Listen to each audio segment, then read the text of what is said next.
मौलाना फजल रहमान की स्टेटमेंट के बाद अभी ववेला मचा हुआ है। कौन सी स्टेटमेंट वो मैं रिपीट कर देता हूँ। जो उन्होंने कहा कि हमें अपनी शहादतों के एहसान न जतलाएं, आप हमारी टैक्स के पैसों से, हमारे खून पसीने की कमाई के पैसों से आप तनख्वाह लेते हैं और ये आपका फ़र्ज़ है, मुल्क की हिफाजत और इसकी ज़िम्मेदारी ये आपका फ़र्ज़ है और इसी चीज़ के आप पैसे लेते हैं। फिर कहते हैं हमारे जवान भी तो शहीद हो रहे हैं।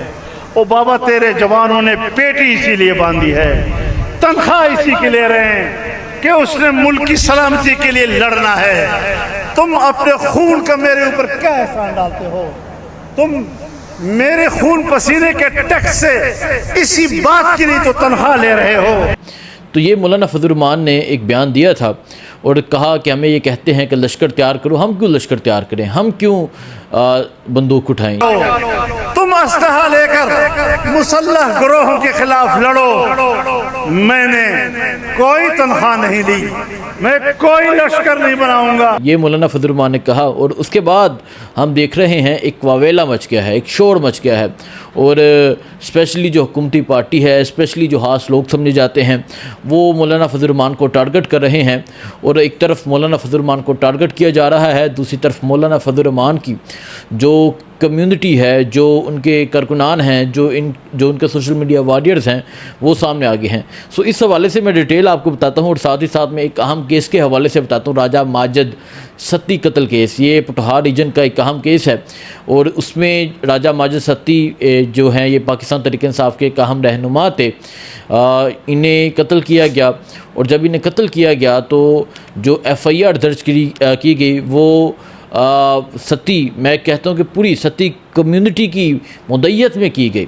और जिस तरह सत्ती लोग वहाँ पहुँचते थे और FIR फर्क होकर मरकज़ी मुलज़म समेत बाकी 3-4 मुलज़मान पे की गई और 1 साल गुजर गया इस केस को, लेकिन फ़ैसला अभी तक जारी नहीं हुआ था और आज बिल आखिर फ़ैसला इस हवाले से आया है और फ़र्क होकर को उम्र कैद जो है सज़ा सुनाई गई है। उम्र कैद की सज़ा फ़र्क होकर को और उनके समेत 3 मुलज़मान को सुनाई गई है।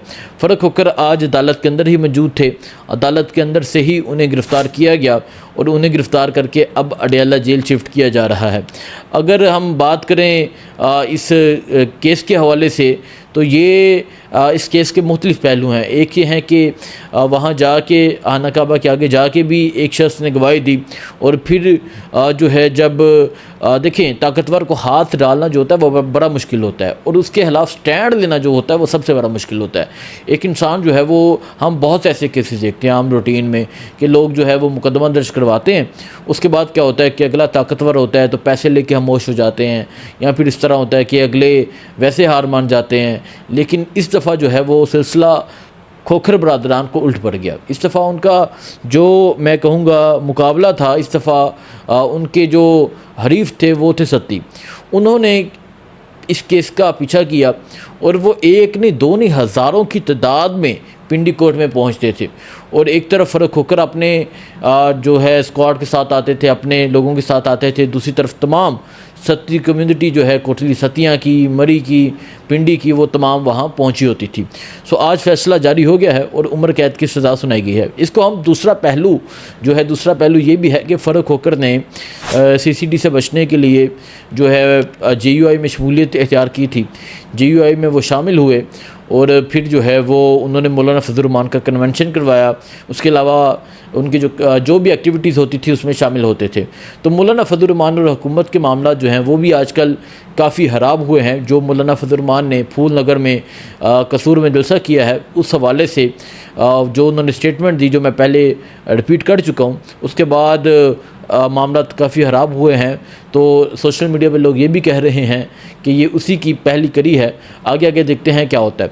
और फिर मैं कल देख रहा था कि बहुत से लोग जैसे फैज़ुल हसन चौहान हैं, जो स्पेशली जो ये फॉर्म 47 पे जीते हैं, वो क्या कहते हैं, ओन चौधरी जो है लाहौर से, वो इसके अलावा और काफ़ी लोग जो हैं वो अब मौलाना फजल रहमान के खिलाफ जो है वो सामने आ चुके हैं और उन पे स्टेटमेंट दे रहे हैं, उन पे बयानात दाग रहे हैं। ये वही मौलाना फजल रहमान है जिसके साथ ये तमाम नून लीगी जो हैं वो कुछ माह पहले खड़े थे, कुछ साल पहले खड़े थे और एक ही कंटेनर होता था जो मरियम थी, मैं एक ट्वीट निकाली, मरियम कह रही थी कि मौलाना फजल रहमान की तकरीर क्यों नहीं चलाई गई मीडिया पे, अफसोस।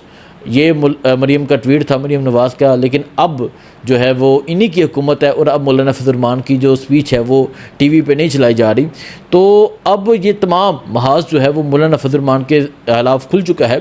देखें, जो मौलाना फजल रहमान की जो बात थी ना वो इंतहाई ख़तरनाक थी। उन्होंने क्या कहा? उन्होंने कहा कि आप हमें शहादत कहते हैं कि हमारे शहीद हो रहे हैं, हमारे शहीद हो रहे हैं, ये हम इसी चीज़ के टैक्स के पैसों से इनको तनख्वाह देते हैं।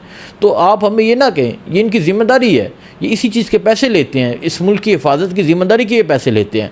और आप हमें कहते हैं कि लश्कर तैयार करें। हम क्यों लश्कर तैयार करें? हम आपसे कोई टैक्स लेते हैं? हम आपसे कोई पैसे लेते हैं? हम क्यों असला उठाएं? ये तुम असलहा लेकर मुसल्लह गिरोहों के खिलाफ लड़ो। मैंने कोई तनख्वाह नहीं ली, मैं कोई लश्कर नहीं बनाऊंगा। तुम चले जाओगे, तुम मेरी सरजमीन। मौलाना फजल रहमान ने कहा था।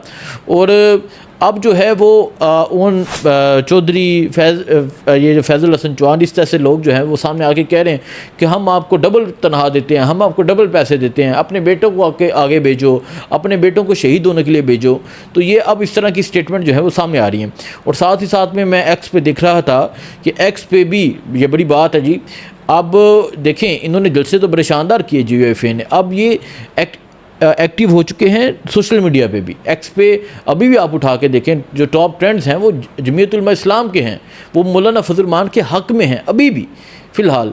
सो एक तरफ तमाम हुकूमती मशीनरी है, एक तरफ तमाम हुकूमत है, एक तरफ इनके पेड़ लोग हैं, दूसरी तरफ इनके जो है कारकुनान हैं। तो ये मामला है। अब ये मामला कहाँ तक पहुँचता है ये देखा जाएगा। लेकिन साथ में ये भी कहूँ कि अगर यही बयान, यकीन करें कि अगर इसका मैं आधा बयान मैं इधर बैठ के दे दूँ ना, तो मुझे कल तो बड़ी दूर की बात है, मुझे आज रात तक उठा लेंगे।